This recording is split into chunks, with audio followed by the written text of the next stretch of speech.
For what? Okay. Because I want to read something. Last time. Yep. Wait, can I do this with it? Just press. What you gotta go get? Okay. Just give me the thing.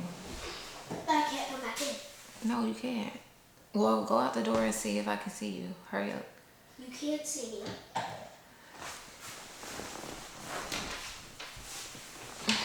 Wait, if we scoot, can you see it?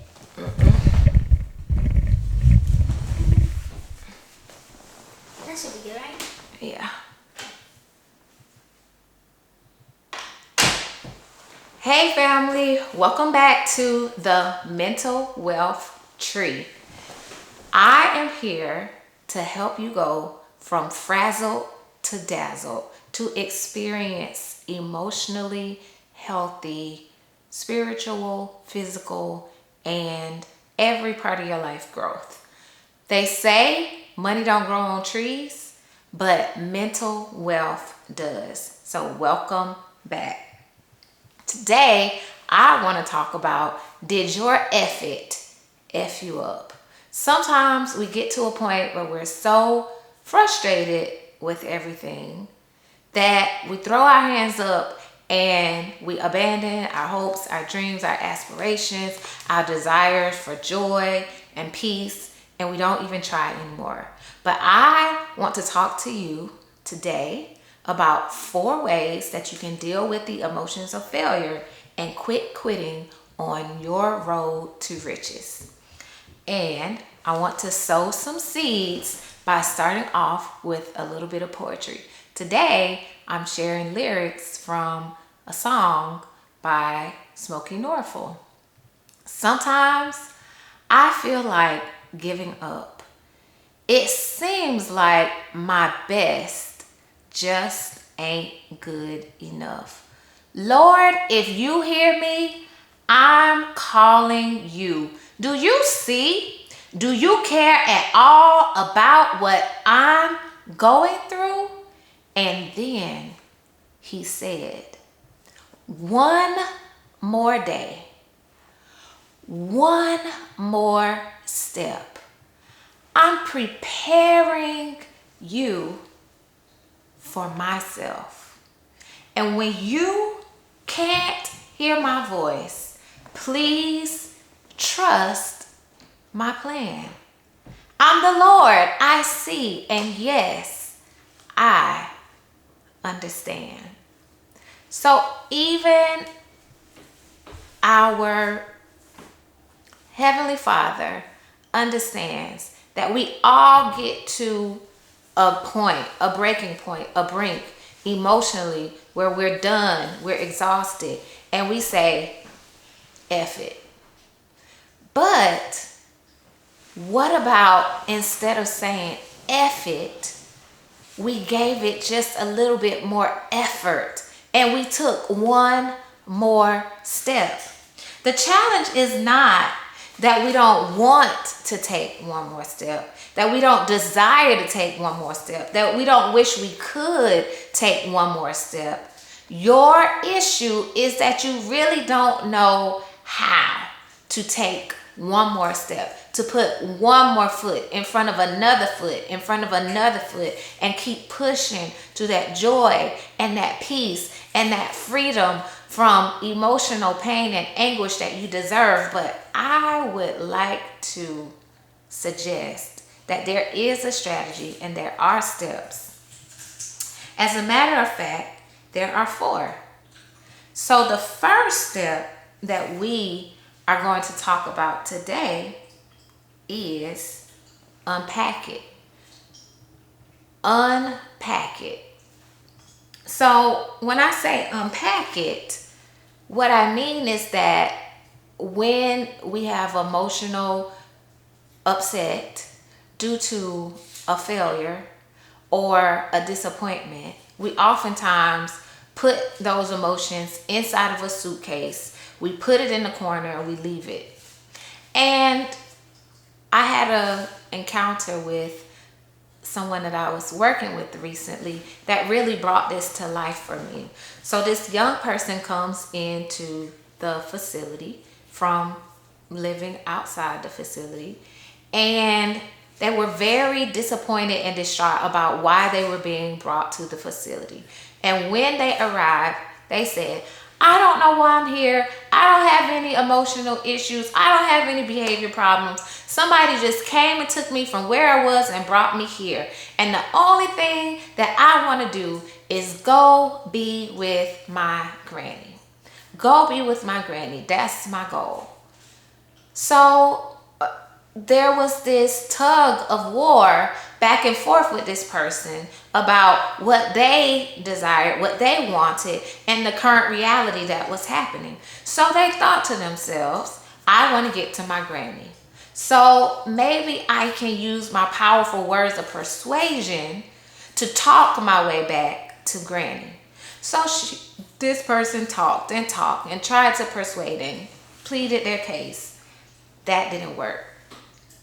But they continued to say, I just want to get back to my granny. They settled into the unit. They began to meet other kids. Then there was conflict, and they were arguing, and they were fighting. And okay, you said you didn't have any issues. You don't need to be here. You said you want to get back to your granny, but here you are. So then they decided, I got a brilliant idea. I'm going to act out so badly that you won't have any other choice but to release me, and then I can go back to my granny. So they cut up some more. They fought. They argued. They tore stuff down off the walls just so they can get back to granny. But that didn't work either. So they then said, well, maybe Dr. Prelo is the key to getting me out of here. We sat down and had a conversation.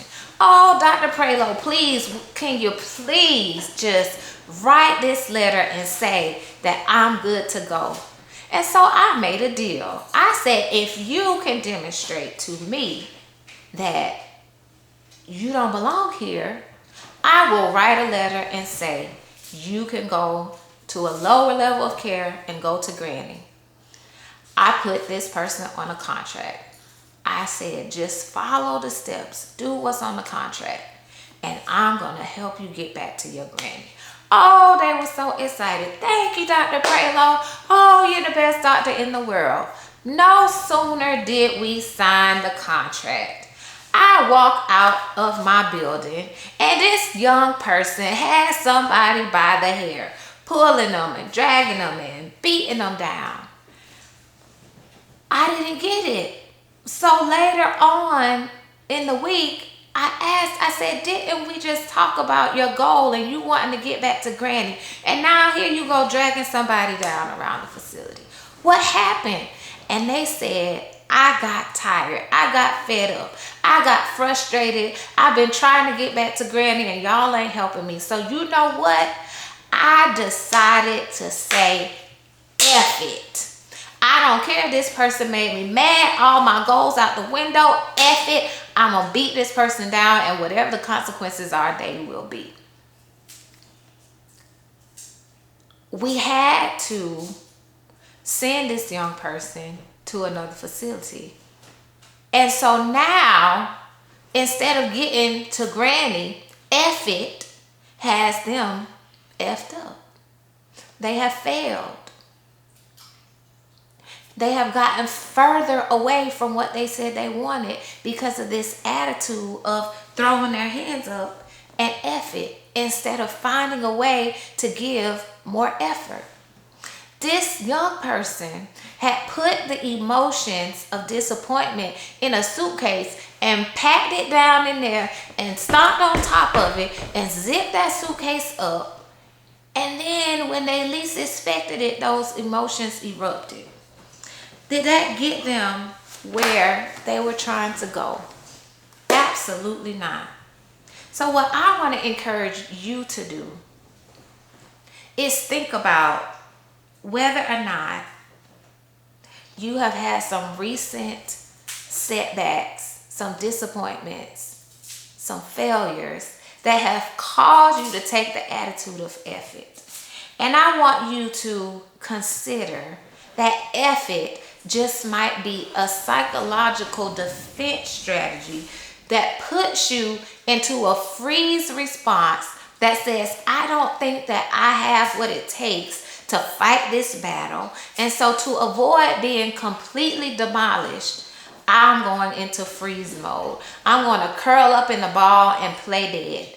That is your nervous system shutting you down, putting you into a awake coma to protect you from the pain of a future failure, should it occur. However, that avoidance of a future failure is also avoidance of tomorrow's thrills, a treasure that's locked up in tomorrow. So now you're frozen. Now you are frozen up. What do? The first thing that we need to do is unpack that emotional suitcase. Well, how do we do that? First, we ask ourselves some probing questions, and I want you to take some time and really consider these questions.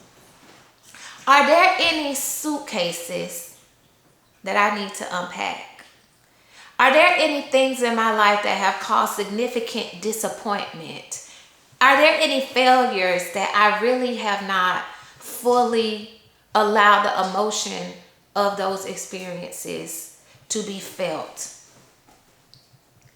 As I sit quietly and begin to unpack my suitcase, do I feel sensations anywhere in my body? Because our emotions begin as physical sensations. So in order to come close and unpack that suitcase of emotions, we have to allow those emotions to be felt in our body.